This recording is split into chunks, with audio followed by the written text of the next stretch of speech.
Thanks for staying with us. You're watching WION World is One. I'm Adya Juneja and this is Speed News. Let's start with all the stories making headlines today.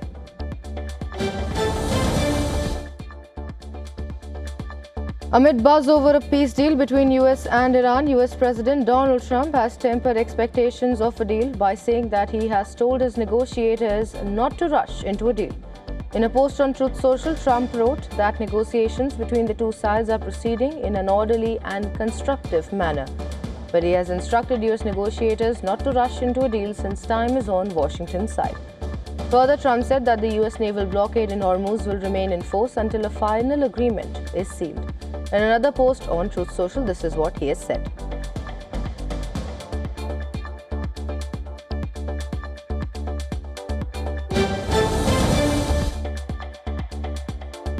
Secretary of State Marco Rubio said that a deal to end the war with Iran could materialize soon, adding that Israel had the right to defend itself against an attack. Rubio also voiced confidence that Iran would enter into a very real, significant, time-limited negotiation on the nuclear matter. The remarks came as he addressed reporters during his India visit.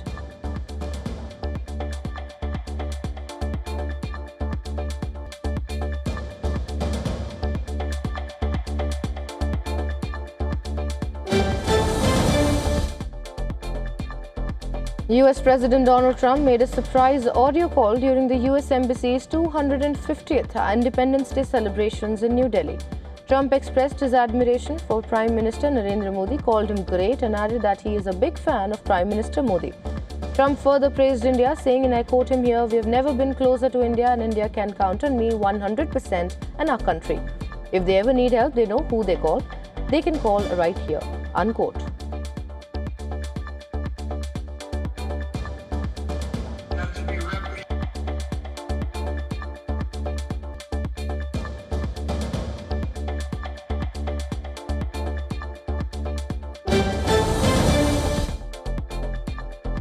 Trump lashed out at those criticizing a possible deal to end the three-month war with Iran, calling them losers. Well, Trump also hit out at the Obama administration, accusing it of signing what he called one of the worst deals ever, which gave Tehran a direct path to developing nuclear weapons. Trump was referring to the 2015 deal signed between Iran, US and the European Union.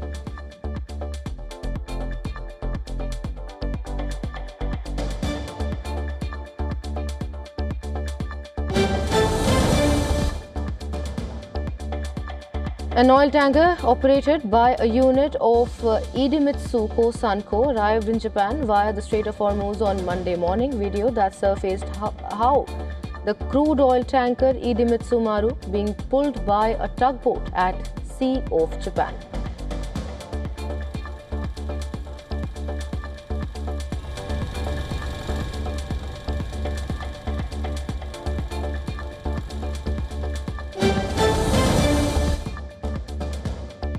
Hundreds of people took to the streets after police raided the headquarters of Turkey's main opposition party, the Republican People's Party or CHP. The operation was carried out following a court order removing the party leader Özgür Özel and several of his deputies from their positions. Protesters gathered outside the party offices, condemning the move and accusing authorities of targeting the opposition.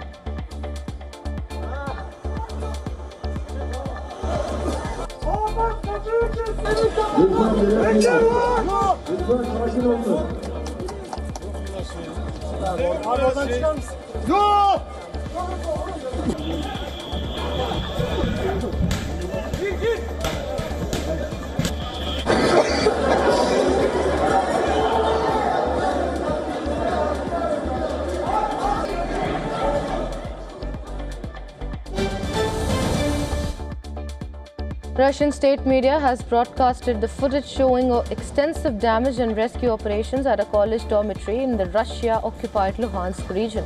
Russia attributed the deadly destruction to Ukrainian drone strikes, which resulted in the deaths of at least 18 people and left over 60 injured.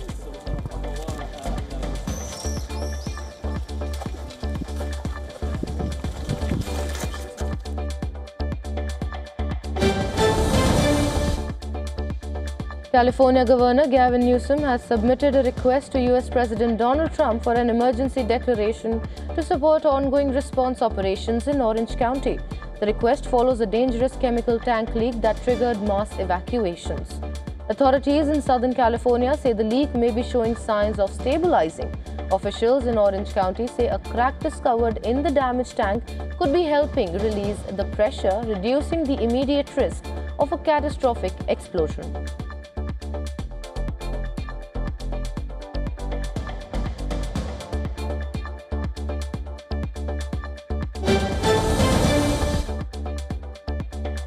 The Democratic Republic of Congo continues to battle a worsening Ebola outbreak as regions controlled by the AFC M23 militia group have introduced strict containment measures in eastern Congo. Authorities in the areas have imposed a mandatory 21-day quarantine for all people arriving from Bunia and Ituri provinces in an effort to curb the spread of the virus.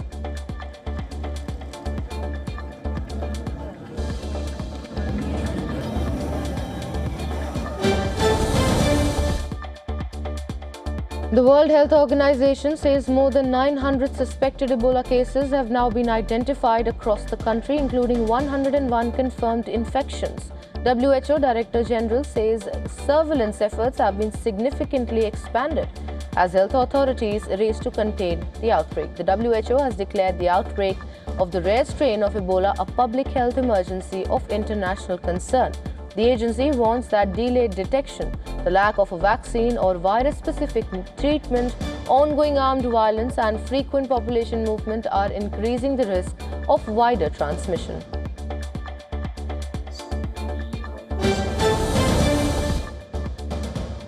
Bangladesh recorded 16 more deaths with measles-like symptoms in the last 24 hours, taking the total number of such deaths this year to 528.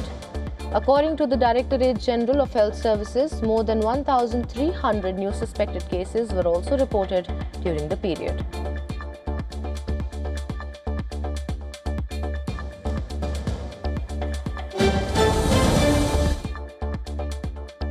In Philippines, at least 3 people were confirmed dead after a building under construction collapsed. Rescuers continued searching for 18 people listed as missing. Initial reports suggested 24 people had been rescued from the rubble as well as 2 from an apartment-style hotel that was hit when the building came down.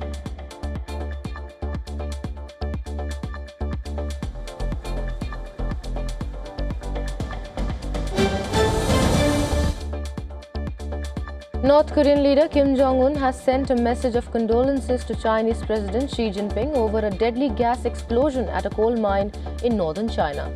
A gas explosion at a coal mine in northern China's Shaanxi province on Friday killed 82 people and injured 182 others, while 2 remained unaccounted for.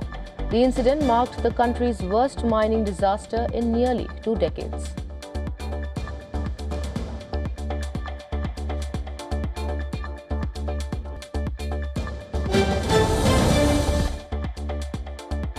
At least 24 people have been killed and over 70 injured in the bombing of a train in Pakistan's Quetta. Officials say a suicide car bomb was used to hit a shuttle train carrying Pakistani security personnel and their families in Balochistan. Authorities say the blast occurred after an explosive-laden vehicle rammed into one of the train's carriages, triggering a massive blast. Well, the impact derailed parts of the train, shattered windows and damaged over a dozen vehicles parked along the nearby road.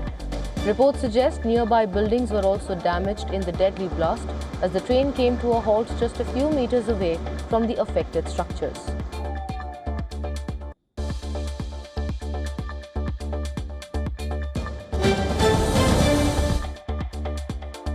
The Catholic Church, Bolivia's Ombudsman Office and the Permanent Assembly of Human Rights of Bolivia called for an immediate end to violence in the country. They have demanded an urgent, independent and transparent investigation into clashes that left at least 1 person dead and others injured. The groups also referred to allegations of human rights violations during the unrest.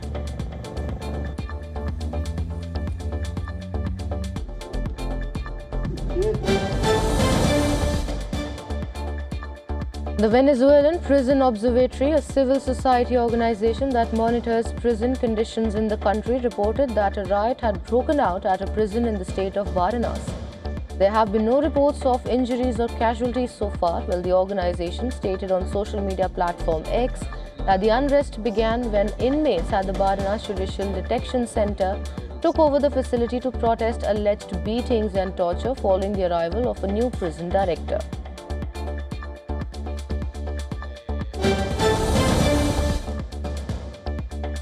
Eleven people drowned while venturing into a river to collect mussel shells in Karnataka's Uttara Kannada district. A group of 14 people had entered the Venkatpura river near Bhatkal to collect mussel shells when several of them were swept away by the strong currents.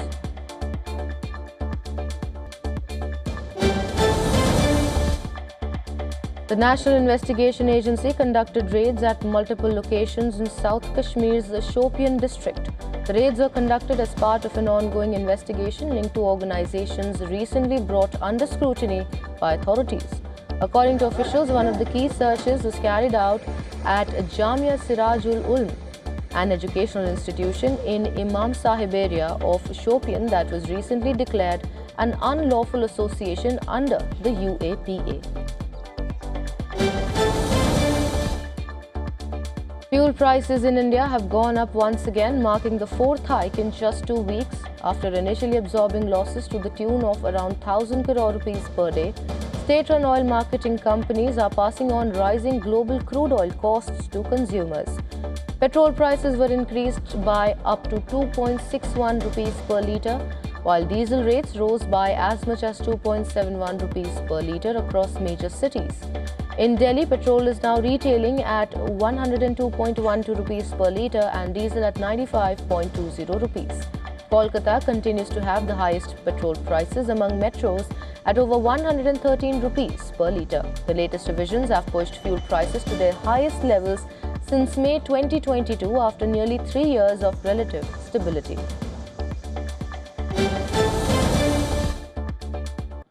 Delhi is set to witness another week of heatwave conditions, with the Indian Meteorological Department issuing a yellow alert for the capital over the next 3 days. The Weather Department has forecast strong surface winds and heatwave-like conditions during the afternoon and evening hours through the next 3 days. The maximum temperature on Monday is expected to hover around 44 degrees Celsius, with the minimum temperature around 30 degrees Celsius.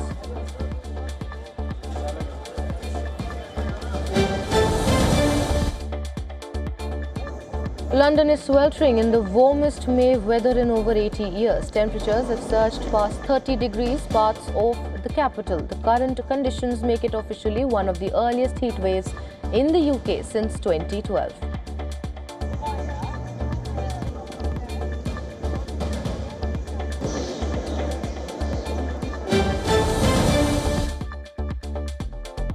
Los Angeles Fire Department crews are battling a large fire that broke out at a tire and automotive parts facility in Southgate on Sunday afternoon. Crews said that the fire was designated as a second alarm as the flames continued to rip through the property.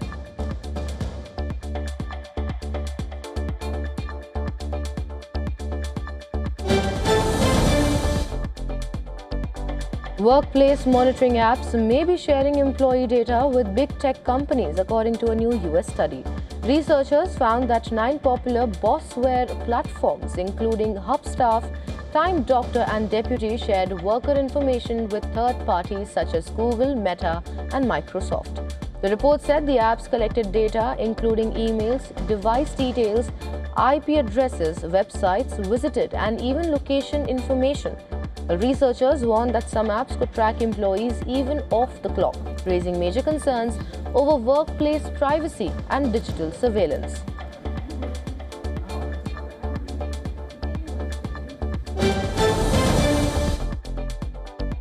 OpenAI has announced new tools to fight AI-generated misinformation and deepfakes, while the company is partnering with Google to add Synth ID invisible watermarks to AI-generated images, while also launching a public verification tool to check whether visuals were created using OpenAI systems. The tool uses Synth ID and C2PA metadata signals that verify images generated through ChatGPT, OpenAI, API and Codex. OpenAI said the move comes as AI image generators become more sophisticated, making it harder to distinguish real content from fake visuals.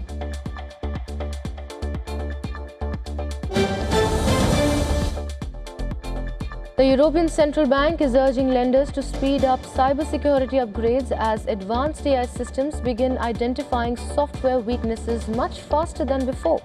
ECB Executive Board member Frank Anderson said banks must accelerate software patching and security responses as AI tools like Anthropic's Mythos can detect vulnerabilities within minutes. The ECB will hold talks with banks on cyber risks linked to powerful AI models and ask US lenders with access to Mythos to share insights with European peers. The warning comes as European regulators fear cyber criminals could also gain access to such advanced AI technology.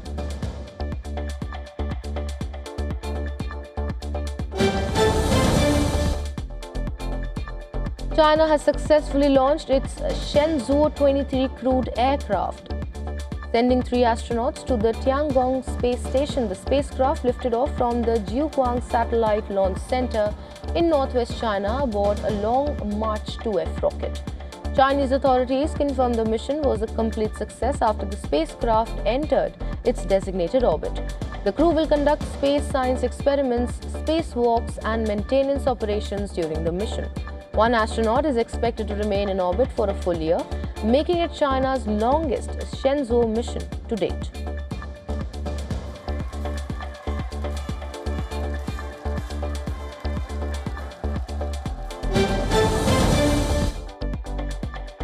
Huawei Technology says it aims to design high-end chips with 1.4 nanometer level transistor density by 2031. Despite ongoing US sanctions on advanced semiconductor technology, the Chinese tech giant unveiled a new concept called the Tau Scaling Law during a semiconductor conference in Shanghai. Huawei says the new approach focuses on reducing signal and data movement time inside chips, instead of relying only on making transistors smaller. The company also announced that its next-generation Kirin chips launching later this year will use a new architecture called logic folding to improve performances.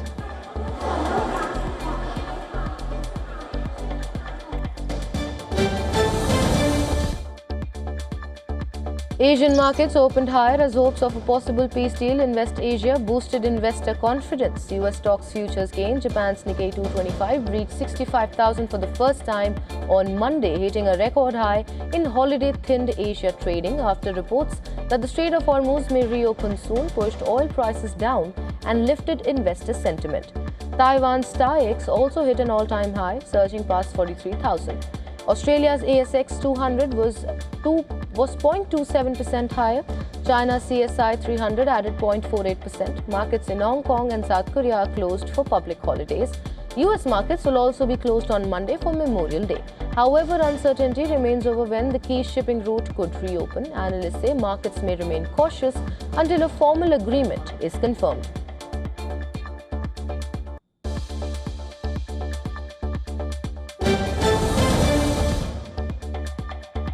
Oil prices dropped more than 4% in early Asian trade, hitting a 2-week low as investors reacted to signs of progress in US-Iran peace talks.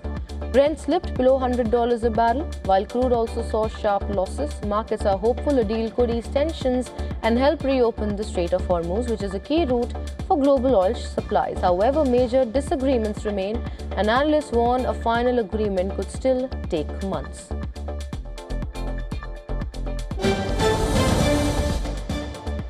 The US dollar slipped in early Asian trade as hopes of a deal to reopen the Strait of Hormuz boosted investor appetite for risk.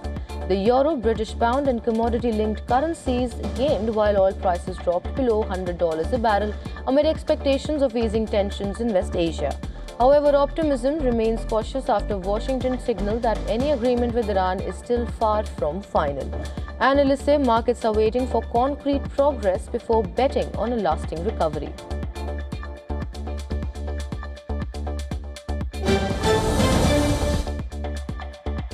Arsenal lifted the Premier League trophy after celebrating their first match as champions with a 2-1 win over Crystal Palace.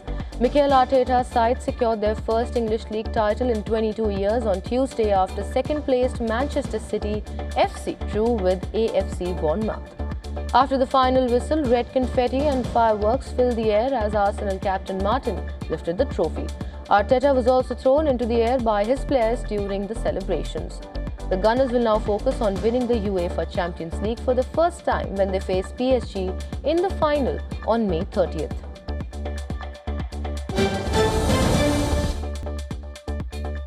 After 11 seasons, Stephen Colbert has officially signed off from The Late Show, bringing an end to one of late-night television's most popular runs. The final episode featured a special performance by Paul McCartney and former band leader John Battisti, who took the audience back in time with the performance of Hello, Goodbye at the same venue where the Beatles made their iconic US debut in 1964.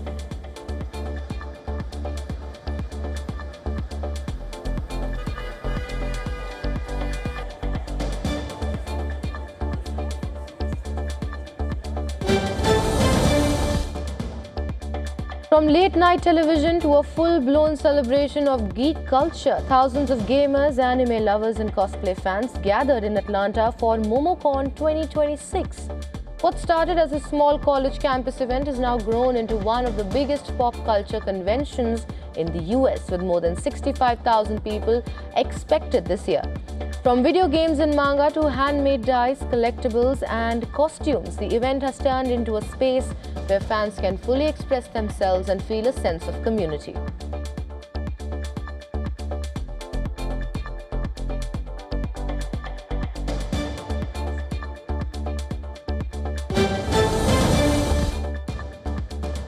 Meanwhile, at Cannes 2026, actor Gillian Anderson spoke about the challenges women filmmakers still face in the industry. Speaking at the festival, Anderson said that even though more women directors are getting opportunities today, true equality in the film world still remains an uphill battle.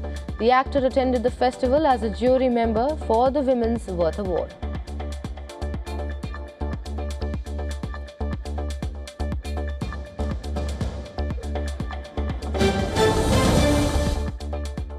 Dashcam footage of Britney Spears' March driving under the influence arrest has now been released by police in California. The video shows officers stopping the pop star after reports of erratic driving, followed by field sobriety test and her eventual arrest. In the footage, Spears is seen asking officers if they thought she was drunk, while also expressing concern about her phone and belongings. She later pleaded guilty to a reduced charge of reckless driving.